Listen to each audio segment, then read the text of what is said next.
अब एसिडिटी हो क्यों रही है? पहले अगर हम पहले जमाने की बात करें, हम बॉइल्ड वेजिटेबल्स खाते थे, मसाले बिल्कुल कम होते थे, तली हुई चीजें मिनिमम होती थी, वेस्टर्न लाइफस्टाइल फॉलो नहीं करते थे, तो ये एसिडिटी की समस्या बहुत कम होती थी। आज के लिए क्यों बढ़ रही है? क्योंकि हमारी लाइफस्टाइल पूरी चेंज हो गई।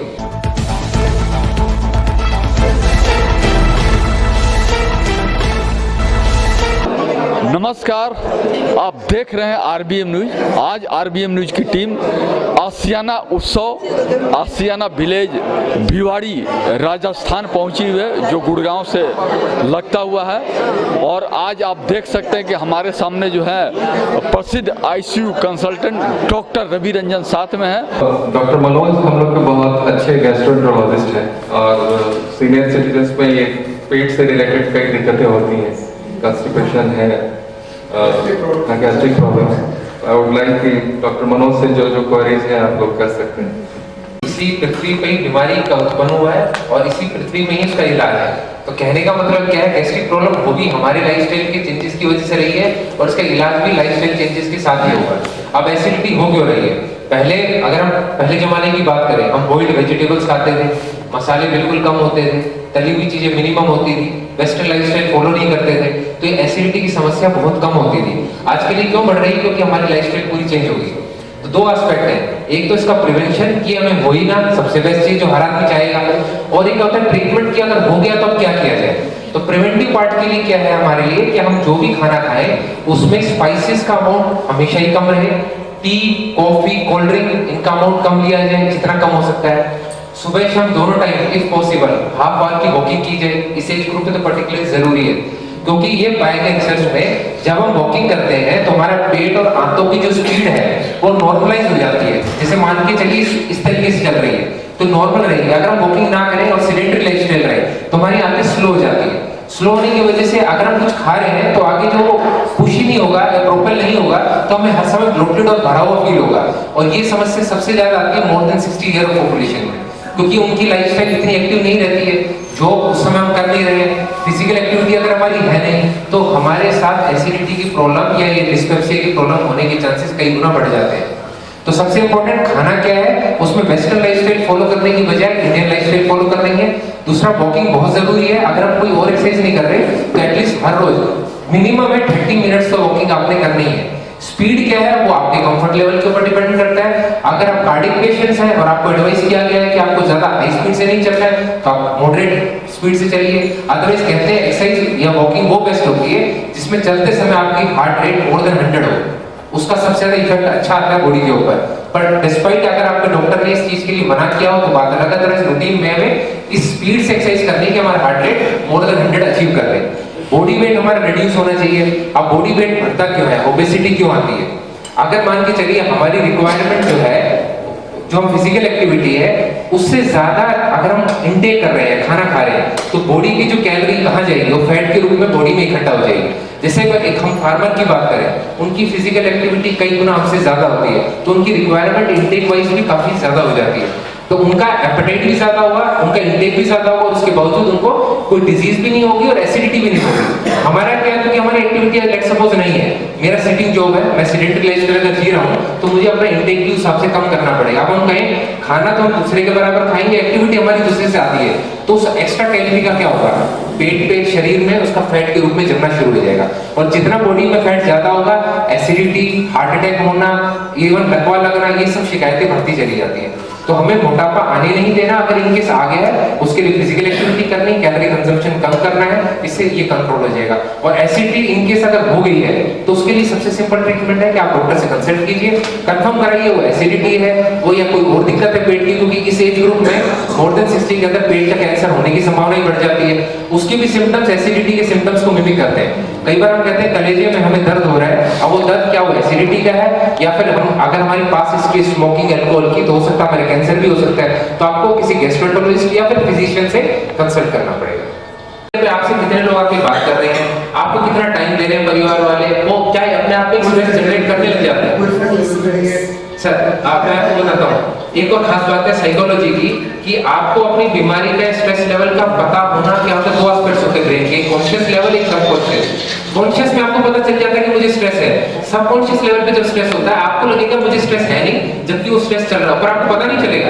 आप यही कहोगे I am happy at present, पर आपको असल में स्ट्रेस चल रहा होगा। तो वो जो स्ट्रेस है वो सिर्फ प्रिवेंट किया जा सकता है, वो आपको रिकॉग्नाइज नहीं होगा। अगर आपको कोई सिम्टम्स आ रहे हैं तो आपको एक साइकोलॉजिस्ट से कंसल्ट करना पड़ेगा ताकि वो ढूंढ पाए कि कितना स्ट्रेस है, क्या लेवल है और क्या कारण है, उसको अवॉइड किया जा सके। और इन केस उसमें मेडिसिन की जरूरत पड़े तो मेडिसिन दी जा सके। दूसरा अब क्या है कि जैसे कि मान के चलिए अभी इस एज ग्रुप में ये सब चीजें नहीं भी हैं और अब आप फूड इंटेक आप कहते हैं कि स्पाइसेस नहीं ले रहे या कुछ नहीं ले रहे, कहने के लिए क्या आप कोई शादी का फंक्शन अटेंड करते हैं? बिल्कुल करते हैं। क्या हम कोई रिचुअल्स अटेंड करते हैं? करते हैं। वहां पे जो भी खाना आता है, जिस भी शेफ ने बनाया, हलवाई ने बनाया, उसमें बहुत सारे स्पाइसेस हैं, उसका जो इन्फेक्शन रेट है उसके अंदर हेलिकोबैक्टर पाइलोरी नाम का एक बैक्टीरिया होता है, वो भी हमारे स्टमक में जाता है। अब वो बैक्टीरिया जब स्टमक में जाएगा वो गैस्ट्राइटिस कराता है और एसिड की प्रोडक्शन बढ़ाता है। अब वो चीज क्या है, वो प्रिवेंटेबल क्यों नहीं है? क्योंकि हमें बाहर का तो खाना पड़ेगा। अब या तो हम यौगिक लाइफस्टाइल जिए कि जिसमें सिर्फ उबला हो और हमारे हाथ का बना हो और उसमें कोई भी इन्फेक्टेड आइटम ना हो, तो हमें कोई भी इन्फेक्शन नहीं होगा। पर ये ऑलमोस्ट इम्पॉसिबल है अगर हम ऐसे समझ में रह रहे हैं कि हमें पार्टीज हो रही है और आप ओकेजनली कभी कभार खाते हैं। अगर आपने फूड आइटम खाया जिसमें वायरल हेपेटाइटिस ए का कीटाणु है पर एक बार ही खाया है उसमें था, अब आप मैं तो खाता एक बार, मुझे तो होना ही नहीं चाहिए। आज जब आपने खाया क्या उसमें ऑर्गेनिज्म है, एक बार वो चला गया, उसके बाद आपको रिपीट करने की जरूरत नहीं पड़ेगी। ऑर्गेनिज्म वहां पे इन्वेट करके अपनी फैमिली बना लेगा और उसके how to 70% of the Asian population are infected with Helicobacter pylori organism.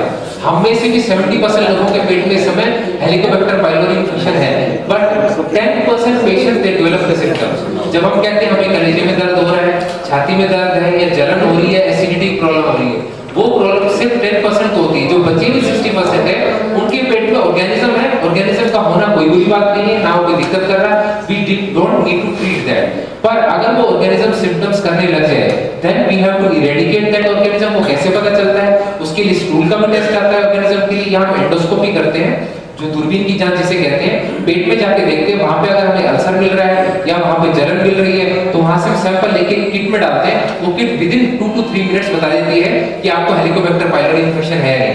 पर आप ये पूछे क्या हम सबको हेलिकोबैक्टर पाइलोरी के लिए टेस्ट कराना चाहिए? The answer is no. When you get the symptoms, then you need to get tested for H. pylori and you need to get treated for the same. अगर आपको सिम्टम्स नहीं आ रहे तो H. pylori हमें सोचने की जरूरत है। क्यों? क्योंकि वो बहुत ही बिनाइन ऑर्गेनिज्म है। पर अगर आपको सिम्टम्स आ रहे हैं H. pylori के, उसके बाद भी आप ट्रीटमेंट नहीं लेते हैं तो आगे चल के वो सिंपल गैस्ट्राइटिस के बजाय वो आगे चल के गैस्ट्रिक अल्सर बना देगा और अल्सर होगा तो अल्सर की कॉम्प्लिकेशन के ऊपर ही स्लो प्रोसेस है। जैसे कि अगर हम दरवाजे की बात करें, दिमाग एक दिन में दरवाजा खत्म नहीं करेगा, वो स्टार्टिंग बहुत थोड़े से होती है, अगर हम उसे ठीक नहीं किया धीरे धीरे सारा दरवाजा खत्म हो जाएगा। ऐसे हमारे पेट के अंदर H. pylori है, जब हमें सिम्टम्स आ गए इसका मतलब हमें ट्रीटमेंट की जरूरत है। नहीं करते हैं तो ऐसा नहीं आपको 1-2 महीने के अंदर कोई मेजर प्रॉब्लम होगी, नहीं, वो अगले 10-15 साल बाद पेट का कैंसर भी कर सकता है। पर कब? जब उसको हम ट्रीट नहीं करेंगे तो कहने का मतलब क्या हुआ कि कोई भी बीमारी है, आपको कोई भी सिम्टम्स आते हैं, उसके लिए आपको उस पर्टिकुलर डॉक्टर से मिलना पड़ेगा और उससे पूछना पड़ेगा कि क्या मेरे को ये दिक्कत है या नहीं। अगर वो है तो उसको ट्रीट करेंगे। तो आपको मतलब घर पे बैठ के हम क्या कर सकते हैं? Only prevention. Treatment can only be done by the doctors. कई बार लोग जज नहीं कर पाते कि कब कराना चाहिए। गैस्ट्रिक इरिटेशन हो रहा है, पैरासिटामोल, ओमेप्राजोल खाते रहते हैं, तो किस स्टेज में do you think it's very important कि इंडोस्कोपी कराना चाहिए? ये रिकमेंड करती हैं कि अगर आपको शॉर्ट टर्म ड्यूरेशन है, मान के चलिए किसी को हफ्ते 2 हफ्ते 3 हफ्ते से एसिडिटी प्रॉब्लम, एसिडिटी एक ऐसा शब्द है जिसका मतलब हर आदमी के लिए बिल्कुल डिफरेंट है। कोई जलन को एसिडिटी कहता है, कोई पेट फूलने को एसिडिटी कहता है, कई लोगों के सिर में दर्द होता है वो कहते हैं एसिडिटी इसलिए सिर में दर्द होता है, जबकि एसिडिटी से सिर में दर्द कभी भी नहीं होता है। तो पहले तो आपको डिफाइन करना पड़ेगा एसिडिटी का मतलब क्या होता है। एसिडिटी का मतलब जो आम भाषा में एसिडिटी कहते हैं, उसमें क्या है, पेट के अंदर एसिड की प्रोडक्शन ज्यादा होती है।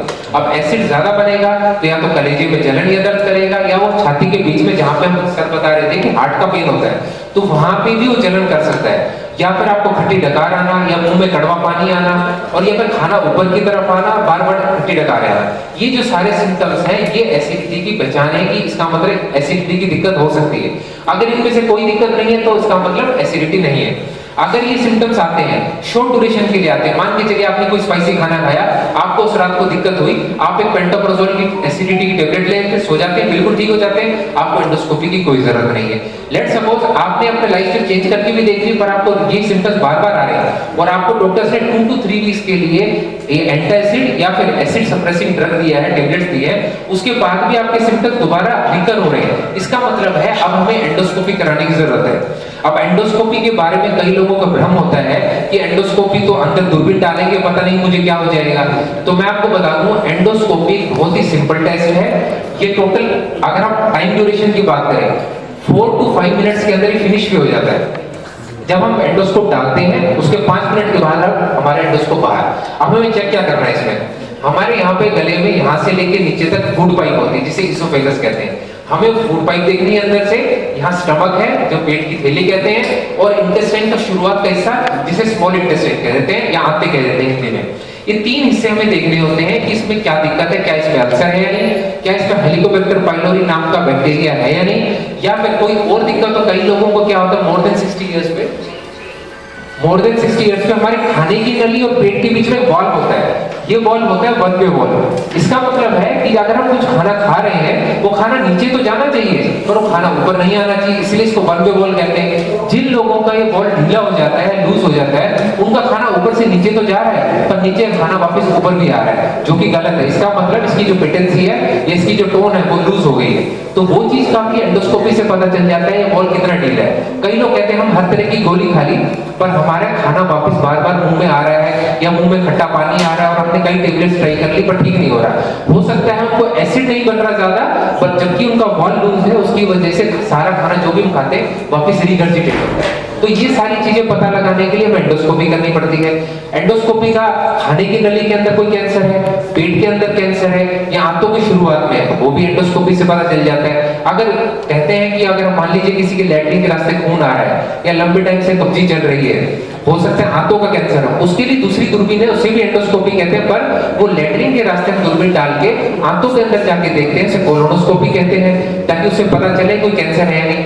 अब ऐसे ही एंडोस्कोप भिन्न प्रकार के होते हैं, बहुत सारे एंडोस्कोप अराउंड 10 टाइप्स के हैं, वो डिपेंड करता है किस एरिया में दिक्कत है। पर हम कॉमन बात करें अपर की एंडोस्कोपी का मतलब हम मुंह से जा रहे हैं, जाने के बाद खाने की नली, पेट और आंतों को देख रहे हैं। अब हमारे रीजन में यहाँ पे गेहूं की एलर्जी की दिक्कत बहुत कॉमन है। कई लोग कहते हैं कि हमें गेहूं की एलर्जी कैसे पता लगाया जाए, उसका एक ब्लड टेस्ट होता है, ब्लड टेस्ट से तो पता चल जाता है। दूसरा तरीका है कि एंडोस्कोप ले जाया जाए, आंतों में जाए और वहां पे हम देखें कि क्या वहां पे आंतों के अंदर कुछ चेंजेस आए हैं कि नहीं। अगर गेहूं की एलर्जी वाले चेंजेस हैं और वहां से हम सैंपल ले लेते हैं, टुकड़े की जांच होती है, उस टुकड़े की जांच को लेते समय पेन बिल्कुल नहीं होता। अगर हम पेट से, खाने की नली या आंतों से कोई भी टुकड़ा लेते हैं वो पेन क्यों नहीं होता, जिस एरिया से हम ले रहे हैं वहां पे नर्व सप्लाई नहीं होती है, नर्व सप्लाई उसके पीछे होती है। तो कई लोग सोचते हैं हमें टुकड़े की जांच लें, कहीं हमें पेन तो नहीं होगा, कहीं हमें कोई तकलीफ तो नहीं होगी। कभी भी बायोप्सी या टुकड़े की जांच लेने से कोई भी दर्द नहीं होता। और रही बात एंडोस्कोपी से पेन होता है, उससे भी कभी पेन क्यों नहीं होता कि गले में हम एक स्प्रे डालते हैं जिस स्प्रे से गला सुन्न हो जाता है और एंडोस्कोपी बड़ी इजीली हो जाती है। अब आप कहें एंडोस्कोपी में पता ही ना चले कि एंडोस्कोपी हुई है कि नहीं हुई, उसका तरीका क्या तो हम एनेस्थीसिया के डॉक्टर को बुलाएं और एनेस्थीसिया दे दें जिससे पेशेंट को बिल्कुल पता ना चले। पर गाइडलाइन कहती है कि किसी भी अपर जी एंडोस्कोपी के लिए एनेस्थीसिया की जरूरत नहीं है, क्योंकि बहुत ही सिंपल टेस्ट है। इसलिए हमारे सेंटर पे 99.5% एंडोस्कोपी बिना एनेस्थीसिया की होती है। कई बहुत ही एंजाइटी वाले पेशेंट्स होते हैं कि हम करा ही नहीं सकते, हमें तो सीडेट दीजिए, तब उस कंडीशन में हमें एनेस्थीसिया के डॉक्टर को बुलाना पड़ता है। पर टोटल ये 5 मिनट का प्रोसीजर है, बिल्कुल इसके लिए ऐसा भ्रम रखने की जरूरत नहीं है कि कोई डिफिकल्ट प्रोसीजर है या इसका कोई मेजर कॉम्प्लिकेशन हो जाएगा, ऐसा नहीं। ये डायग्नोस्टिक टेस्ट है कि हम इससे बीमारी ढूंढ सके। जिन्होंने हमें आगे ही कहा कि हमने पहले भी कराई थी और बहुत पेनफुल था।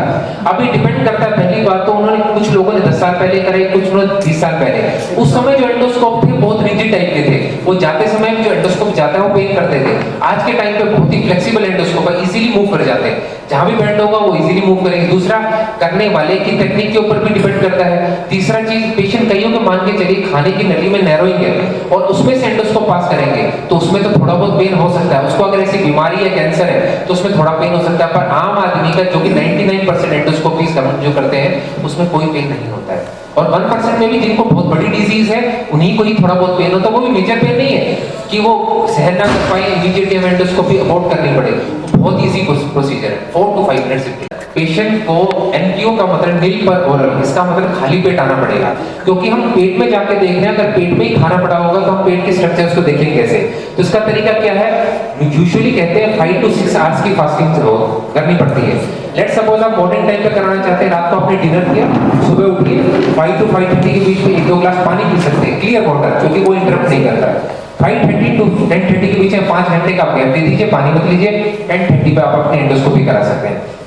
लेट्स सपोज आपने ब्रेकफास्ट कर लिया है और फिर आप एंडोस्कोपी कराना चाहते हैं, तो मोटा 5 to 6 आवर्स का आपको गैप देना पड़ेगा, उसके बाद एंडोस्कोपी हो सकती है। एंडोस्कोपी की complication rate according to literature is 1%।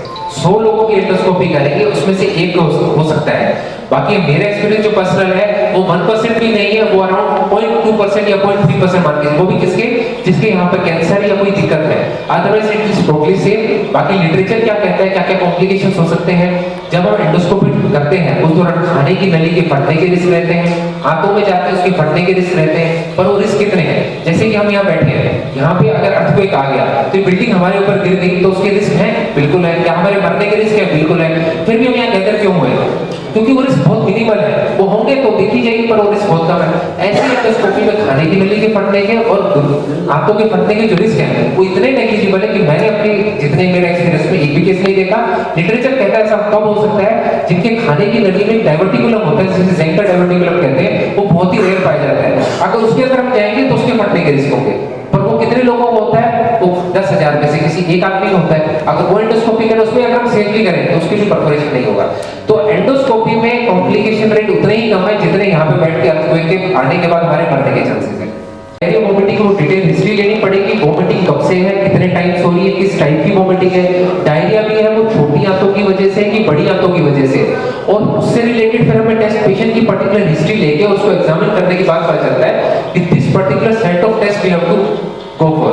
और वो टेस्ट कराने के बाद हमें पता चलता है कि डायरिया के, अगर आप कारण की बात करें कि डायरिया के कारण बताइए, कम से कम भी उसके 200 बीमारियां हैं जिसके अंदर डायरिया होता है। अब वो 200 बीमारी में से हम 200 बीमारी का टेस्ट तो नहीं कर सकते, उसके लिए तो हमारे सारे पैसे खत्म हो जाएंगे। तो उसका तरीका क्या है कि हिस्ट्री ली जाए, एग्जामिनेशन किया जाए, उसके बाद जो रेलेवेंट टेस्ट है 4 से 5 वो हम कराएं, उसमें अगर हमें डायरिया का कारण पता चले, जो कि 95% लोगों को पता चल जाता है और वो कॉस्टली भी नहीं है। अगर उस टेस्ट से नहीं पता चलता then we have to go for some rare test, वो फिर हमें करानी। जिनकी भी एज मोर देन 50 इयर्स हो, उन सब लोगों को अपना कोलोनोस्कोपी कराना होता है। ये गाइडलाइन रिकमेंडेड है। यूएस में तो कहते हैं कि 40 इयर्स के बाद ही कोलोनोस्कोपी कराना होता है, पर इंडिया में क्योंकि कोलोनोस्कोपी क्या चीज़ है, जो मैं आपको बताया था, लैट्रिन के रास्ते जो दूरबीन की जांच करते हैं, वो हमारे यहाँ पे बड़ी आंखें होती है, लगभग 1.5 मीटर ब्लॉक होती है, उसके अंदर जाके हमें चेक करना होता है कि वहाँ पे कोई गांठ तो नहीं है। अब किसी भी कैंसर के अंदर क्या होता है, जैसे हमारा भ्रम है कि कैंसर हो गया मतलब पेशेंट ठीक नहीं हो सकता है,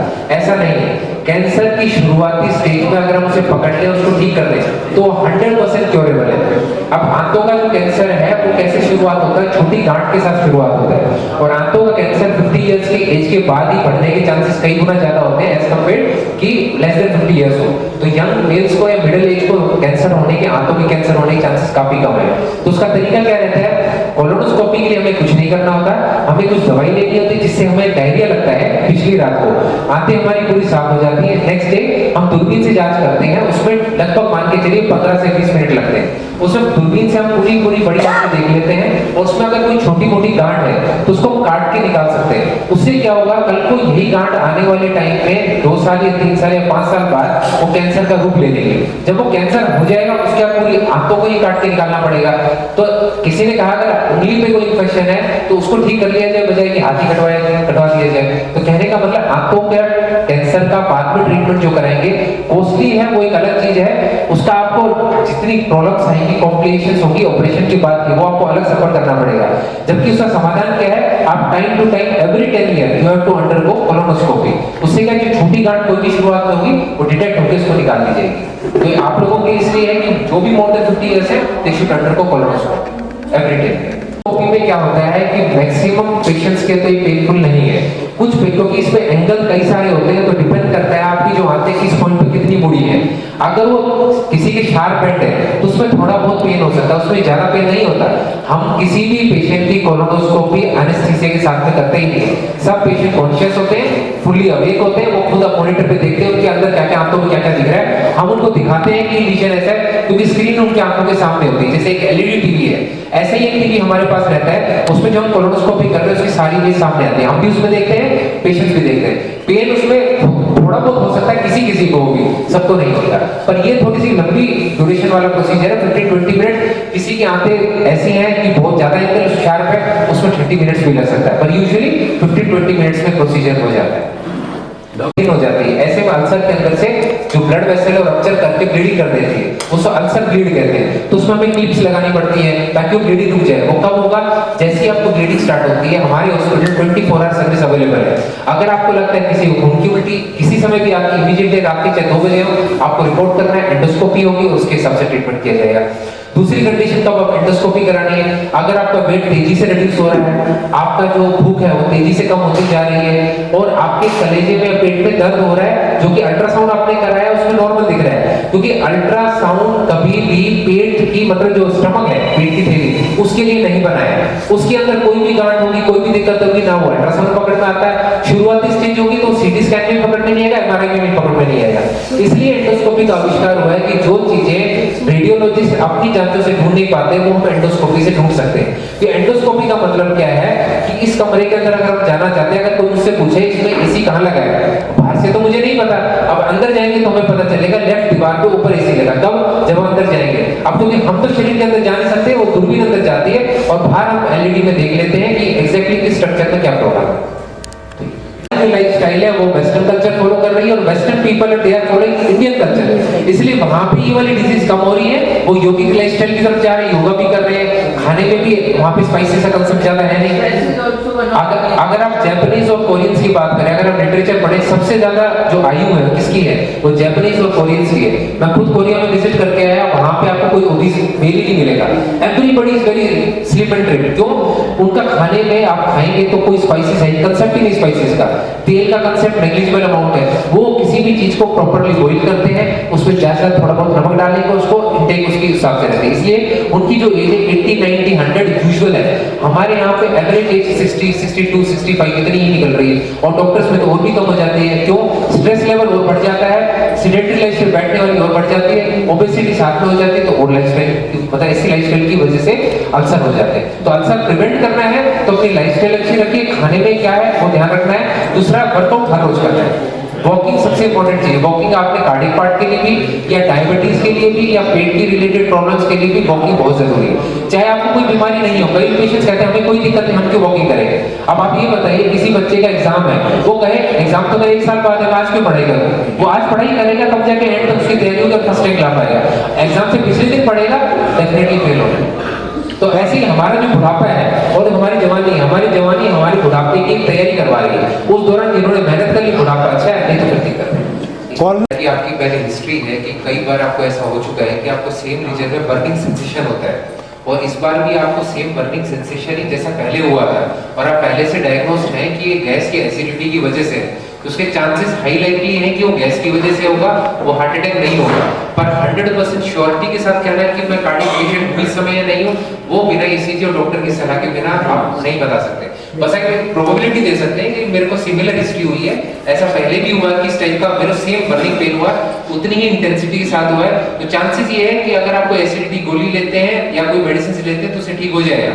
पर अगर आपको कुछ डिफरेंट टाइप का पेन हुआ है या ऐसा पेन पहले कभी नहीं हुआ, तो फिर चांसेस है कि वो गैस का ना होके वो हार्ट का पेन हो सकता है। तो better is to consult a doctor. अगर आपको ये वीडियो अच्छा लगे तो RBM न्यूज़ को लाइक करें, सब्सक्राइब करें और अधिक से अधिक शेयर करें।